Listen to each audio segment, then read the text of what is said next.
ఏం దౌర్భాగ్యం నాయన. అదే సంక్రాంతి పండగను కూడా కులాల కంట కడుతుంది. పైగా జర్నలిస్టులు అని చెప్పుకుంటున్నటువంటి యూట్యూబరు ఎవరో సంబడి లక్ష్మీట సిగ్గేయటం లేదు. మానవ జన్మెత్తిన మనిషినా అది నాకు అర్థం కాదు. అంటే మతాలుతో ఎంత దౌర్భాగ్యమైన స్థితి ఈ దేశానికి వస్తుందో అర్థమైంది ఇప్పటికే.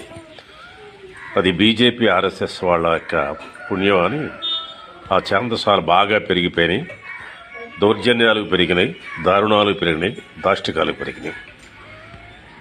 ఏదో పండగ, ముఖ్యంగా సంక్రాంతి పండగని చాలా వైభవంగా చేసుకుంటారు.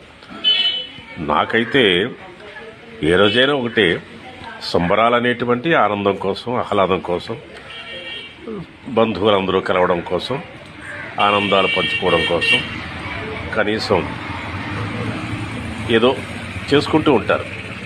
దీనికి కూడా కులాలు పెట్టేసి వస్తుంది. ఆవిడెవరో లక్ష్మీట కమ్మవారి పండగటిది. మావాడు ఒకటి అంటే నీ అమ్మ మొగుడు పండగ అని అన్నాడు. అంటే మొగుళ్ళు పండగ ఏమో ఇది. మొగుళ్ళు కూడా అమ్మ మొగుడు అని అన్నాడు. ఏది కరెక్టో అర్థం కావట్లేదు. ప్రజలే నిర్ణయించాలి. బుద్ధి జ్ఞానం ఉందా? కమ్మవారి పండగ నీ అమ్మ మొగుడు పండగ ఏం కాదు.